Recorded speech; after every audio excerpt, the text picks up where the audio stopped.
राजधानी भोपाल में बड़ी संख्या में कर्मचारी उपस्थित होकर अपनी मांगों को लेकर ज्ञापन देंगे। अंशकालीन अस्थायी आउटसोर्स ठेका कर्मचारी सभी कर्मचारी समाज के गरीब मजदूर एवं कमजोर परिवारों से आते हैं। चतुर्थ श्रेणी की छोटी सी सरकारी लेकर सरकारी विभागों में नौकरी करने पहुंचे लघु वेतन कर्मचारी न्याय कराने का आग्रह को लेकर कल चिनार पार्क में बड़ी संख्या में प्रदेश के कर्मचारी भाजपा नेताओं एवं मुख्यमंत्री के नाम ज्ञापन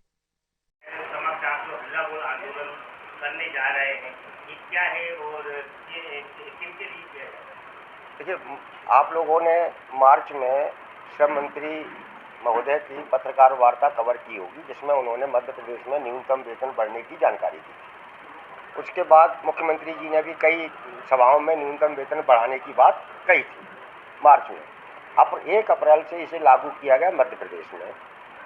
1 महीने मध्य प्रदेश के मजदूरों को, कर्मचारियों को बढ़ा हुआ न्यूनतम वेतन मिला मई में, और मई में इस बड़े मुद्दे पर कंपनियों के मालिक, कारखानों के मालिक हाई कोर्ट गए और इस बढ़े हुए वेतन को उन्होंने रुकवा दिया। उस पर स्टे आ गया है। हमारा मुद्दा ये है कि मध्य प्रदेश सरकार, जिसने गजट नोटिफिकेशन के जरिए वेतन बढ़ाया था, जो कानून है, कानून बना था, कानून उस पर सरकार ने हाई कोर्ट में अपना पक्ष नहीं रखा, और जिस कारण से करोड़ों करोड़ कामगारों को बड़ा आर्थिक नुकसान हुआ है और मध्य प्रदेश में न्यूनतम वेतन बढ़ने की बजाय कम हो गया है।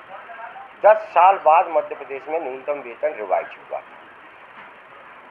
इसलिए सरकार को इस मामले पर तत्काल हस्तक्षेप करके हाई कोर्ट में कामगार कर्मचारी वर्ग का पक्ष रखते हुए इस स्टे को वैकेंट कराना चाहिए और मजदूरों को बढ़ा हुआ वेतन दिलाने की गारंटी लेना चाहिए। दूसरा मुद्दा, मध्य प्रदेश में सरकारी विभागों में लाखों की संख्या में ऐसा कर्मचारी काम करता है जो अंशकालीन है, ग्राम पंचायतों का कर्मचारी है, योग प्रशिक्षक है, ऐसा लाखों कर्मचारी है जो आज भी न्यूनतम वेतन के दायरे से बाहर है। जबकि न्यूनतम वेतन अधिनियम 1948 सरकार से कहता है कि आप अपने राज्य में काम करने वाले हर कर्मचारी को, हर कामगार को न्यूनतम वेतन दिलाने की गारंटी लें। लेकिन दुर्भाग्य की बात है कि मध्य प्रदेश सरकार, जिसके अधीन ही कर्मचारी काम कर रहा है, उसे ही 2000, 4000, 5000 आज की बढ़ती महंगाई में मिल रहा है। ऐसे कर्मचारियों की संख्या भी लाखों है जो अंशकालीन है, ग्राम पंचायत कर्मचारी। इनको भी न्यूनतम वेतन के दायरे में लाया जाना चाहिए।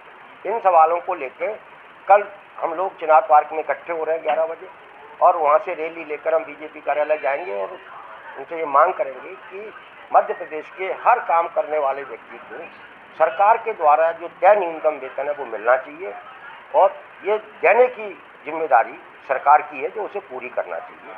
दूसरा, जो न्यूनतम वेतन के सवाल पर जो हाईकोर्ट में स्टे लगा है, वहाँ सरकार को तत्काल अपना पक्ष रखना चाहिए, और उन्होंने जो नोटिफिकेशन के जरिए न्यूनतम वेतन लागू किया है बढ़ाकर, उसे यथावत कर्मचारियों को मिलता रहे, इसकी गारंटी उन्हें सुनिश्चित करानी चाहिए, जिससे कि करोड़ों कामगारों को, कर्मचारियों को आर्थिक नुकसान से बचाया जा सके। तो इसमें घेराव किसका करने जा रहे हैं आप, सीएम का या? एक्चुअली में घेराव नहीं है, हम इस मुद्दे को बीजेपी के नेताओं के पास ले जाना चाहते हैं कि मध्य प्रदेश में पिछले 10 साल में न्यूनतम वेतन रिवाइज नहीं हुआ था। महंगाई लगातार बढ़ती हुई चली जा रही है। कानून ये है कि हर 5 साल में न्यूनतम वेतन रिवाइज होना चाहिए, जो इन्होंने नहीं किया। हमारी इस कल के कार्यक्रम के जरिए ये भी मांग है कि ये जो न्यूनतम वेतन रिवाइज हुआ था, जो 2019 का वेतनमान रिवाइज हुआ था, आज 24 चल रहा है, तो 24 में पुनः इसको पुनरीक्षित किया जाए, और 2019 का जो रिवाइज वेतनमान अप्रैल 2024 में मिला है तब तक का एरियर किया जाए। और ये दिलाना भारतीय जनता पार्टी के नेताओं की भी जिम्मेदारी है, क्योंकि वोट वही मांगते हैं लोगों से। तो आप पार्टी से डिमांड रखेंगे या सरकार? देखिए, हम लोग एक कर्मचारी नहीं, हम एक वोटर भी हैं। हम भारतीय जनता पार्टी के नेताओं से ये कहना जा रहा है कि आप भी इस मुद्दे पर हस्तक्षेप कीजिए। आपकी सरकार है जो हमारे ही वोटों से बनी है, कामगार कर्मचारी वर्ग के वोटों से बनी है, उनने भी वोट दिया है। आप इसमें हस्तक्षेप कीजिए, अपनी सरकार से कहिए कि ये कर्मचारी कामगार के हित में अपना पक्ष रखें।